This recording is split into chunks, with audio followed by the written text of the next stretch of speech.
Como parte del módulo 8 que cubre el continente africano y Oriente Próximo, hoy tenemos la suerte de contar con el doctor Mbuyi Kabunda, profesor e investigador especializado en el continente africano, sobre todo en temas de integración regional, desarrollo, género y resolución de conflictos. Buenas tardes, Mbuyi. Muchas gracias por participar. Muchas gracias. Podemos comenzar con la pregunta, cómo los estados europeos, un poco Occidente en general, todavía con un poco de visión paternalista, está exigiendo mucho al continente africano y en numerosas ocasiones, lo hemos visto, ha habido intervenciones para paliar ciertas emergencias o para mantener la paz en distintas regiones del continente.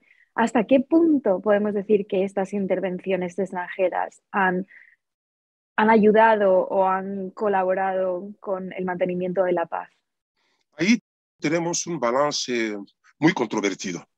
Recordando rápidamente que durante la Guerra Fría, las grandes potencias habían convertido el continente africano en un verdadero campo de batalla. La Guerra Fría fue en el continente africano, como suele recordar a mis alumnos, una guerra verdaderamente caliente. ¿Por qué tanto los Estados Unidos como la Unión Soviética y sus aliados respectivos tenían como principal objetivo extender sus zonas de influencia en el continente africano y por lo tanto se enfrentaron en este continente por africanos interpuestos o por mediación de los africanos. Es lo que llamamos las guerras proxies. Las guerras, por ejemplo, en Mozambique, entre los movimientos de liberación. El caso de Angola sucedió lo mismo. El caso entre Somalia y Etiopía o entre la República Democrática del Congo y Angola, etc.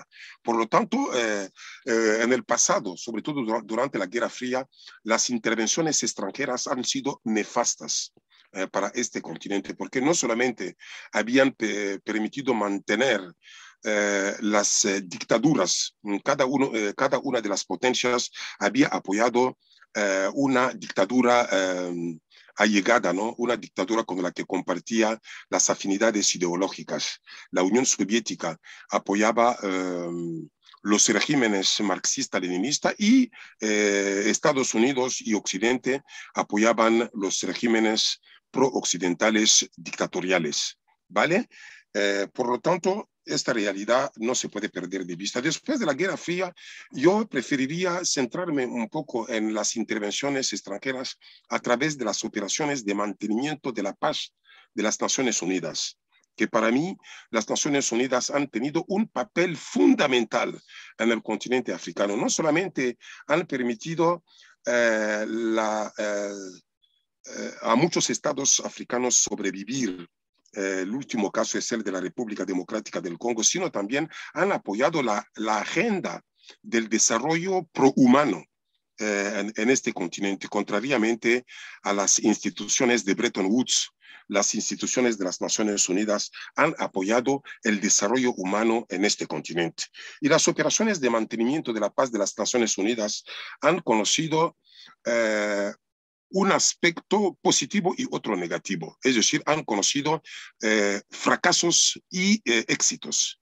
Fracasos, por ejemplo, en los países donde las partes no habían colaborado de una manera sincera, como en el caso de Angola o el caso también del este africano o del Cuerno de África, o en Somalia en particular, donde los protagonistas acudían a las negociaciones para ganar tiempo y preparar la madre de las batallas. Ahí las Naciones Unidas no pudo hacer nada.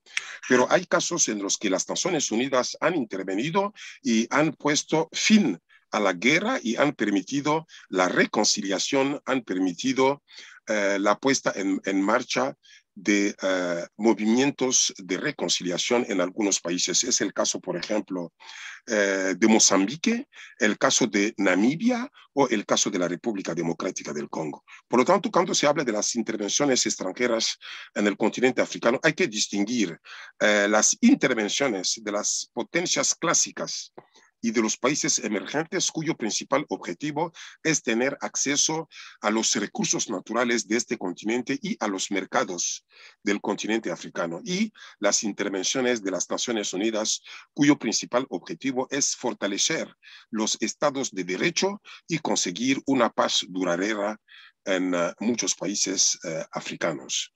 Ese es el matiz que quería dejar constancia de ello, ¿no? Ya para terminar, la última pregunta, bueno, ahora que estamos un poco hablando de las intervenciones de paz y las intervenciones extranjeras, ya sean por los gobiernos o por Naciones Unidas, hay muchísima cooperación desde los países de Occidente hacia el continente africano, y quería preguntarte un poco cuál es el kit de la cooperación al desarrollo en África. Yo creo que el balance de la cooperación al desarrollo en África, por el muy poco tiempo que nos queda, e intentar ser lo más breve posible y lo más claro, yo diría que el balance que se puede hacer sin cuestionar el trabajo que muchas personas de buena voluntad que han abandonado sus vidas en el norte, que han abandonado sus familias para ir a ayudar a los africanos, que no se puede pasar por alto esta dedicación que esta persona han hecho al continente africano. Yo me pregunto cómo podrían sobrevivir a la injusticia de su situación muchos africanos sin su cooperación, sin su intervención. Pero al mismo tiempo reconocer que el balance que se puede hacer hoy por hoy es de un fracaso. Es de un fracaso, y lo digo así de entrada, que yo personalmente no creo, hablando de la cooperación al desarrollo, no creo en la cooperación, que en el caso africano suele ser el paternalismo, y tampoco creo en el desarrollo, que en este mismo caso suele ser la occidentalización. Es decir, 60 años del balance de cooperación al desarrollo es, repito, de un fracaso, porque no ha conseguido su principal objetivo, que ha sido la reducción de la pobreza. En segundo lugar, la diversificación de las economías africanas, y por último, la diversificación de las exportaciones en este continente. Estos tres objetivos que se había fijado la cooperación al desarrollo desde que apareció a finales, en la década de los 50 y durante toda la década de los 60, no han podido ser llevados a cabo en el continente africano, que hoy por hoy se limita a una mera compasión, a una mera compasión.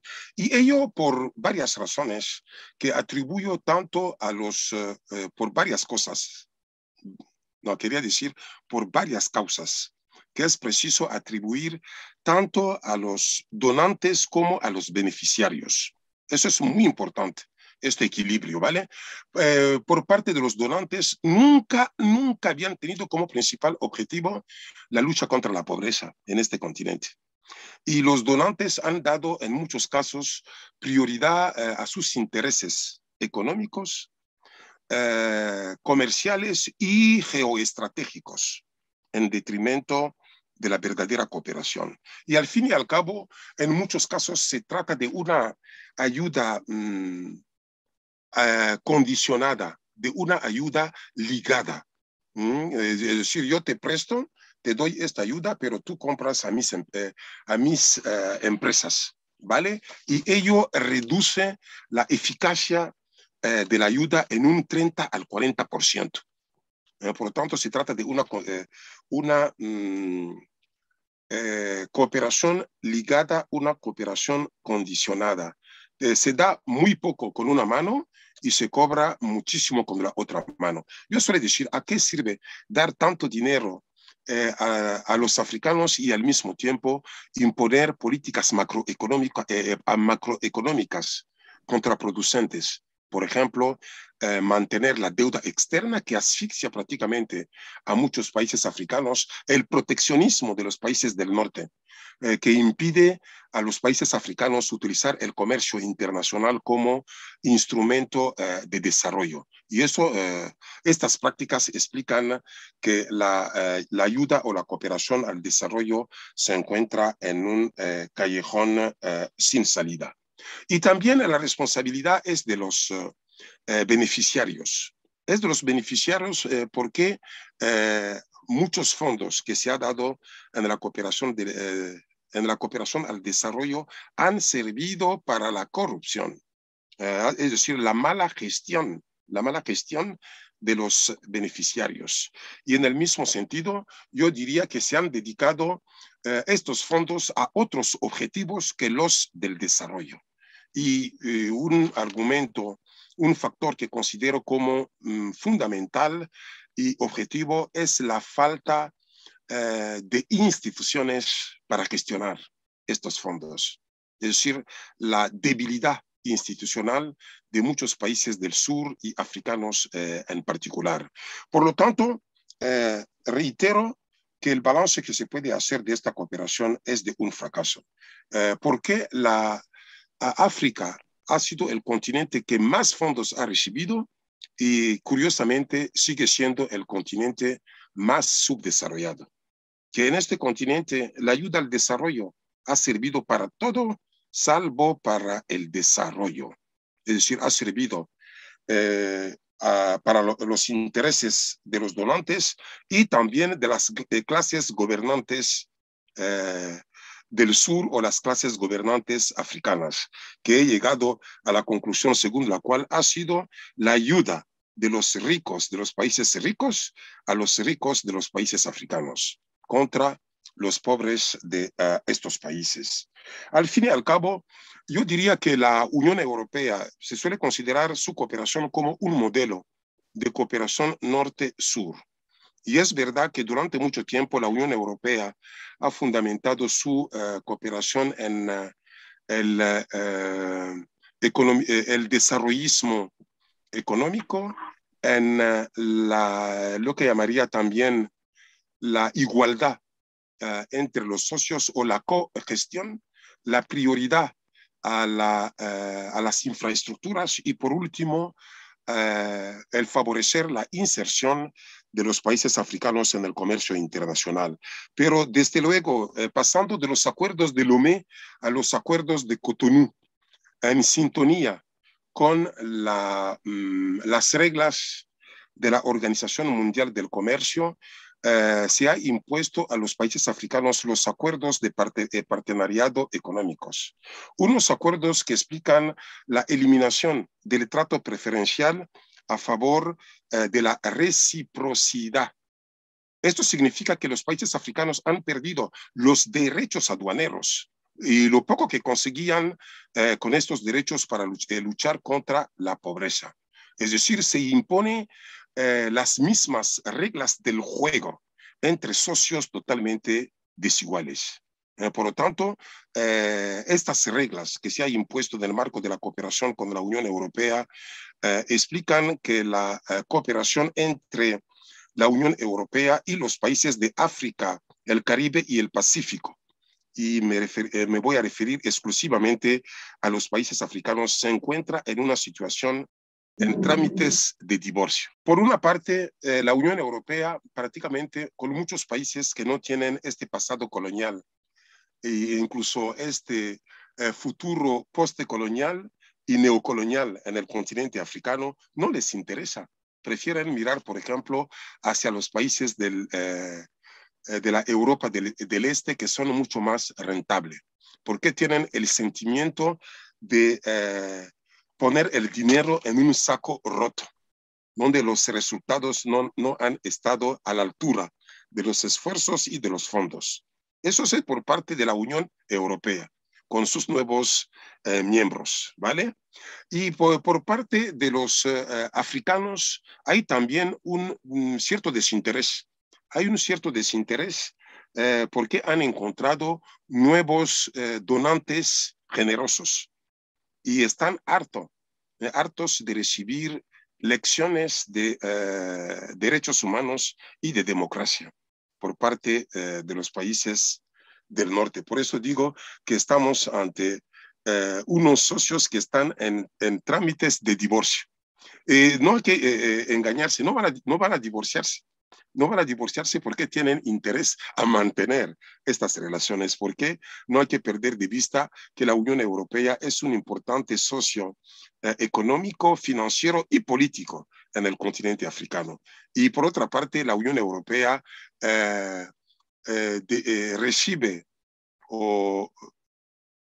recibe el 60% de las exportaciones africanas, además de la mano de obra barata y casi gratuita procedente de este continente. Pero una cosa es cierta, la Unión Europea ya no le interesa esta cooperación con el continente africano. No le interesa porque se da cada vez más importancia en esta cooperación a la lucha contra las migraciones, a la lucha contra las enfermedades que podrían proceder del sur y por último se da prioridad a los problemas de seguridad. Y es decir, se ha pasado del papel fundamental que jugaron los ingenieros con la construcción de las infraestructuras, se ha dado paso ahora a los burócratas y a los políticos que imponen condicionalidades a los países africanos.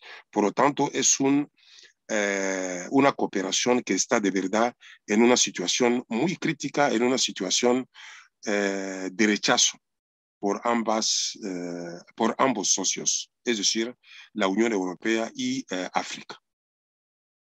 Wow, de verdad, muchísimas gracias, Mbulli. Ya la verdad que para concluir yo me voy a quedar con dos de tus frases que han sido que Europa y África están en trámites de divorcio, pero no se van a divorciar por intereses comunes y que el siglo XXI será africano o no será. No sé si quieres concluir la entrevista con algún comentario más o alguna observación o si no la damos por finalizada. Yo diría claramente que el futuro, la conclusión que puedes sacar, que el futuro de Europa se está jugando en el continente africano. Y como he dicho, con el 33% de los recursos del mundo, que son fundamentales por la industrialización, por ejemplo, de Europa y de los propios países emergentes, por una parte. Y por otra parte, el tener el 70% de la población con menos de 20 años ante una Europa que se caracteriza por un déficit demográfico. No se puede pasar por alto esta realidad. Por lo tanto, pienso que Europa y África tienen intereses mutuos, intereses comunes que tienen que salvaguardar. Y empezando por Europa, que debe fomentar el desarrollo en este continente y poner fin a sus prácticas neocolonialistas, a sus prácticas que hasta ahora han empobrecido este continente, ¿vale? Yo creo que ayudar al continente africano equivaldría a ayudarse a sí mismo. No hay nada que aportar, me parece una conclusión maravillosa, muy acertada. Muchísimas gracias por participar y por toda tu sabiduría, todos los conocimientos que nos has aportado. Ha sido una ponencia maravillosa. Ha sido para mí un placer, muchas gracias.